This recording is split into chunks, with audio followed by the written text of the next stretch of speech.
until about T-minus 4 minutes. A lot of stuff starts going down. T-minus 3 minutes, closing out the propellant load, so you're finishing out the liquid oxygen load and the liquid fuel load.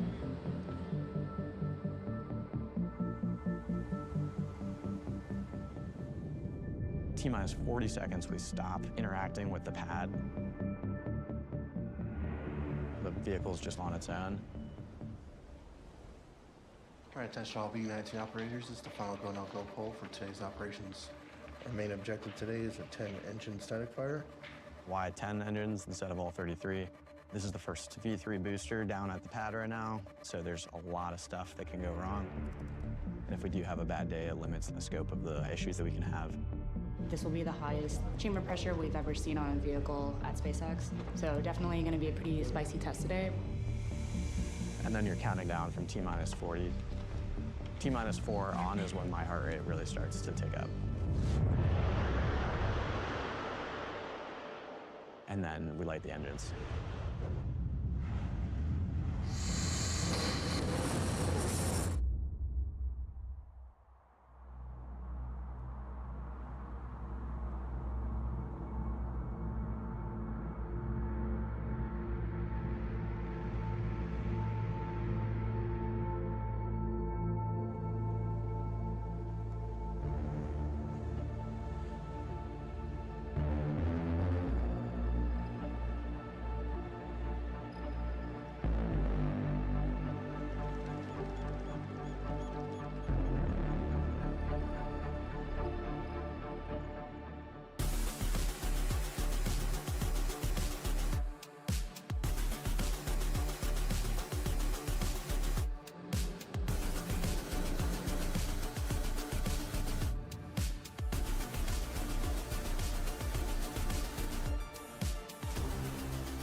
Hey everyone.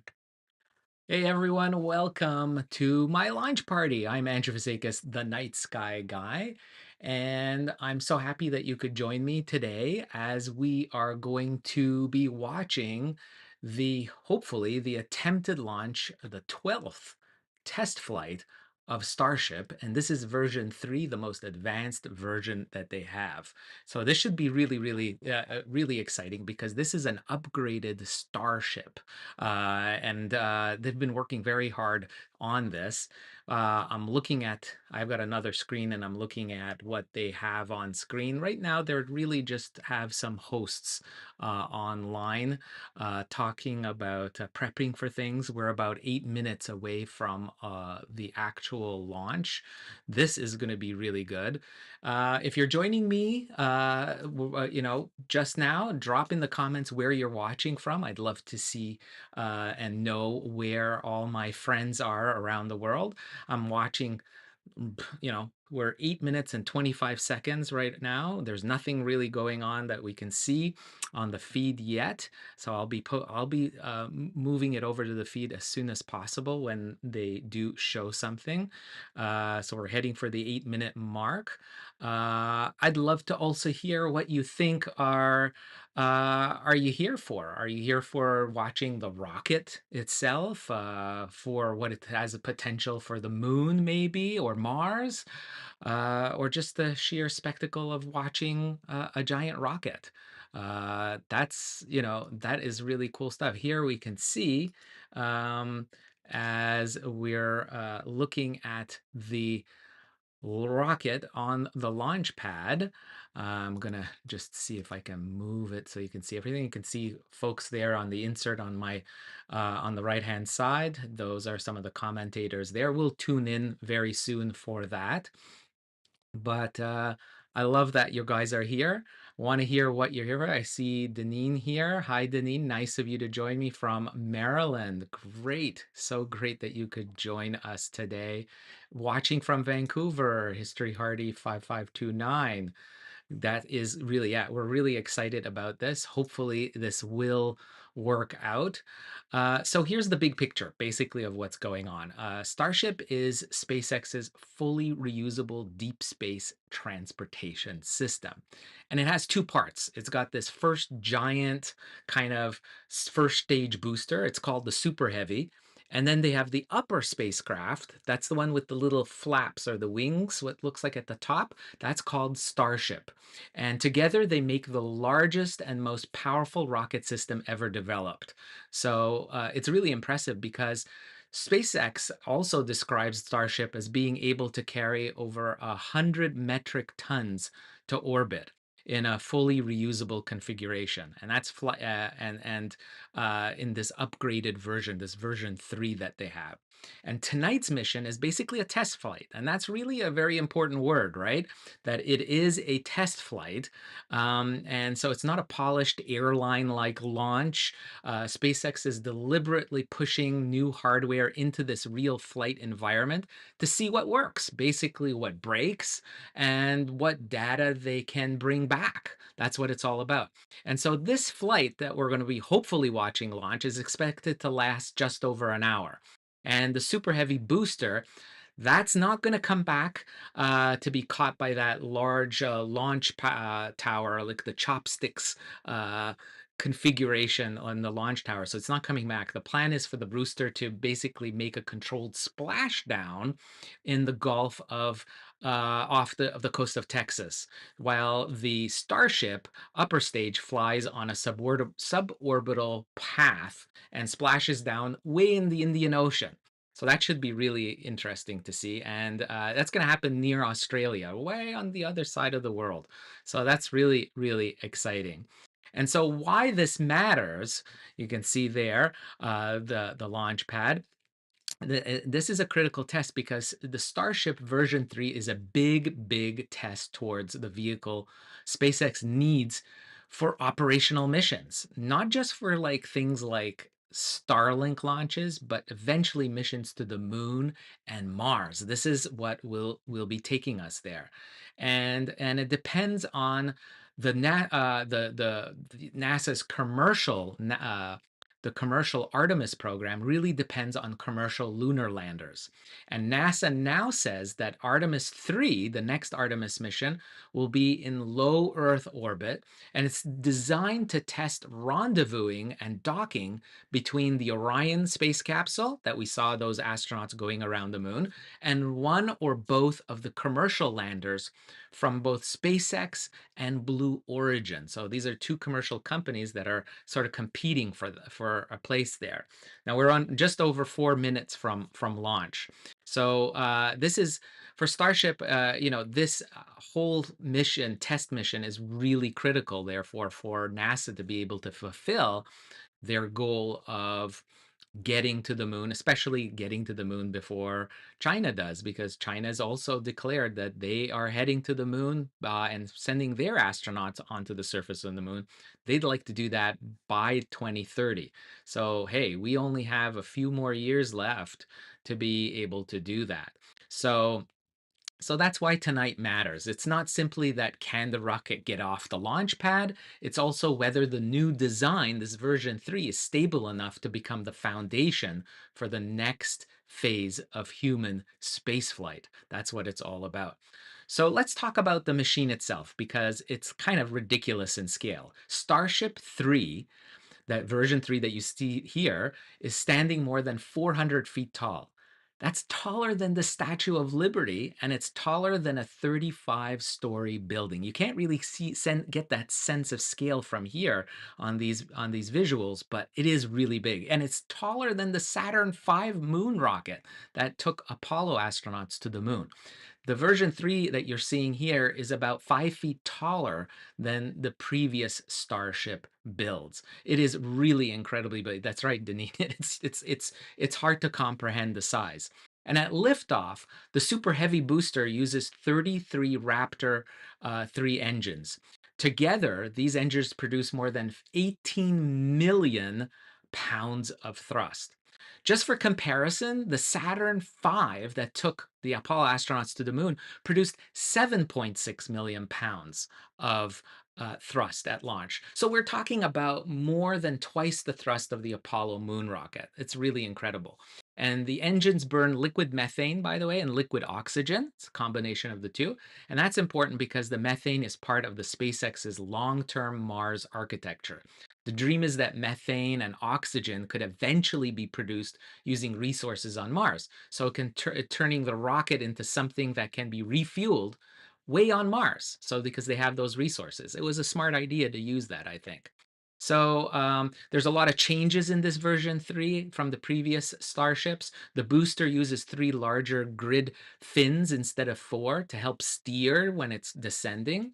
And one of the most important changes for the future, the ship has new systems related to docking and propellant transfer. That's the technology that SpaceX has to eventually master for NASA if Starship is going to take astronauts from lunar orbit down to the surface of the moon. So here we are. We're down to the last minute. Let's see if we can tune into the audio. It's going to be exciting. Here we go. We're on the inside of 1 minute, and at this point the rocket is transitioning to its final automated launch sequence. The computers are basically checking thousands of parameters: pressure, temperature, valves, engines, guidance, ground systems. All of this has to line up. Hit the hold at T-40 again. Oh, there's a hold at T-40. That is built into the timeline. 40 seconds Not before surprising, launch. as we are doing this first flight off of pad 2. All right, let's see. Sounds like we might already be clear. We held for a second just to make sure that the quick disconnect vents were basically ready for their final throwbacks. So we'll hang tight for a couple of seconds. I think we're about to reset, and the reset there we go. Counting this is down the moment where this huge stainless steel tower filled with propellant back to rapid is going to become a flying machine. We're very close. All right, so hold here for a second. We're still holding at 41 seconds. We're still managing some pressures in the ship quick disconnect. You know, you really can't get a sense of how large this is. It's kind of crazy on this image. It looks like a smaller rocket, but it's... All right, still going to hang out for somebody a said couple it's like looking here up at the T-40. Empire State Building. That's again, not surprising. This is new vehicle, new pad, doing all these things for the very first time. You can see those fins there. Right now we are holding, looking at some pressures in the quick So if there disconnect, ever was and astronauts, they'd be in the top part. And we're rolling. Oh, looks like the clock started. Okay. Okay, we're heading down. Flight directors, go for launch. Go for launch, that's great. Back to rapid recycle, so we're going to hold at T-40 again. Recycling. Oh, hold on, folks.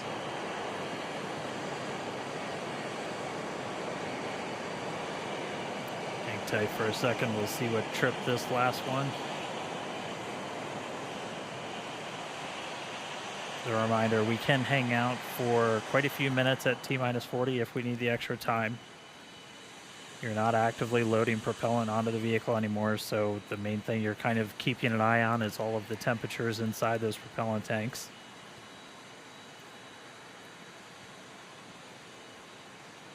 If you're just joining me, welcome. I'm Andrew Fazekas, the Night Sky Guy, and thanks for joining me for my watch party. We're watching Starship, the 12th launch attempt, and it's a new version, a larger version of the second stage.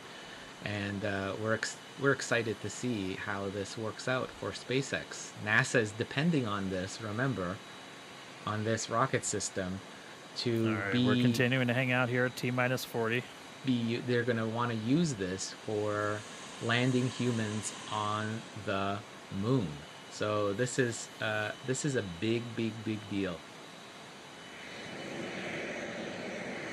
Team's taking a look right now at our diverter, so that water diverter underneath the system did trip a hold, but that basically just gives the team a the chance to look at it, see if it's something that we need to troubleshoot in data, or if it's Yes, something that we can clear delays this are hold. nerve-wracking. That is So for continuing to hang sure. tight, T-minus 40 seconds. Starship and Super Heavy fully loaded on the pad. Clock is rolling. Okay, we're down to, clock is going. This is good. 2S30, flight directors, go for launch. Very, very good. Now it's back. What's going on? They reset the clock to 41 seconds again. Kick back to rapid recycle again. Again, just a reminder, set it before, new pad, new rocket, learning new things about this hardware performing in the flight environment. We'll have to see. Taking a look at some of the sensors on the arm that manages the quick disconnect to the ship.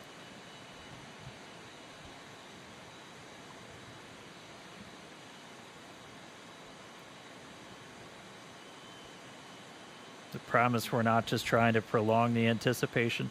Team's taking a look.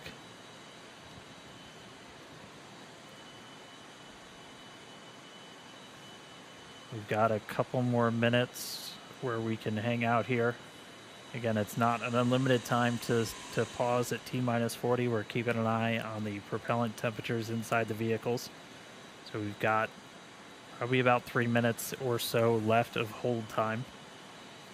3 minutes left of hold time. Yeah, and the launch window closes in Team's less than taking a a look half hour. at the hold that tripped on that arm for the quick disconnect on the tower.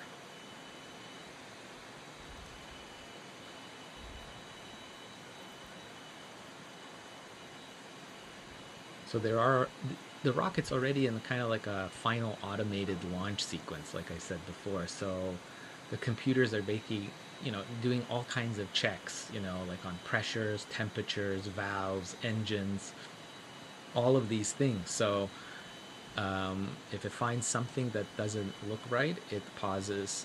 Continuing to hold, got a couple minutes to try and clear this issue. What a beautiful shots they're getting from the cameras on the launch tower.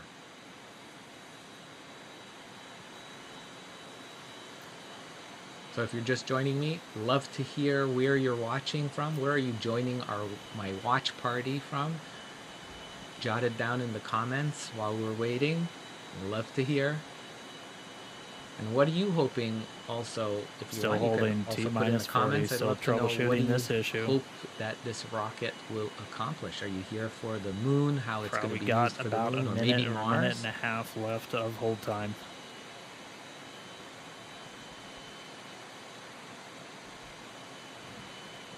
Oh my goodness, this is nerve-wracking. We're stuck at 40 seconds. My goodness. But this is the first time they're launching this. We have to keep that, in mind. So if they do launch, you have to, it's going to be amazing. But even if they scrub, hold or scrub, it's not really a failure, right? These are experimental vehicles. SpaceX would rather pause than Flight control launch team with something confirmed, still outside working through the their issue. comfort zone. Rockets are very Still have a short amount of hold time still remaining. No, I'm hoping they lift off. If they do, that first minute after launch is really absolutely spectacular. It's one of the most important moments, by the way, out of the whole mission. In there, about 45 seconds after launch, it's worth watching. That's when they reach what's called max Q. And that's basically where they get the maximum aerodynamic stress on the rocket. The rocket is basically pushing through very thick lower atmosphere while accelerating really rapidly. So that happens 45 seconds after launch. That's very, Still very holding critical. T minus 40. Because it undergoes a lot of stress. So that's worth watching as well.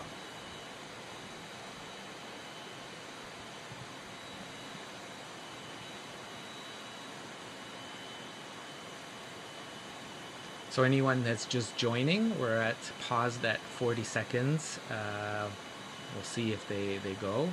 This is flight number 12 for Starship, and the first flight of Starship version 3. This is a bigger, badder version of Starship. The mission goal is really not to recover the rocket today. Let's remember that. The goal is to prove that the new design works. They want to test the ascent, staging, Still payload continuing deployment. to hold here at T minus 40. While we do that, the team's looking at temperatures of the propellant inside those tanks. We kind of check that against simulations that we've run in the past. There's some margin in those. We're still holding, no decision yet.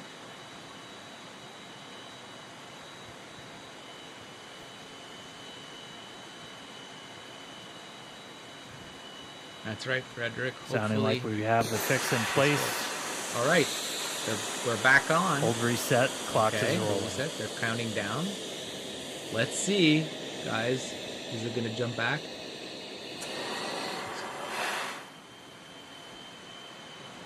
They did. We're back into rapid recycle.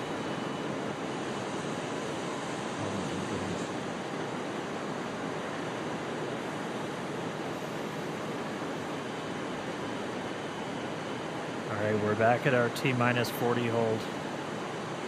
Standing by to see what tripped us this time. Remember, inside this rocket, it's loaded with cryogenic propellants, right? So that's liquid oxygen and liquid methane. It's really impressive. It's kept incredibly cold. And if you see venting that you're seeing on the side of the vehicle, that's completely normal.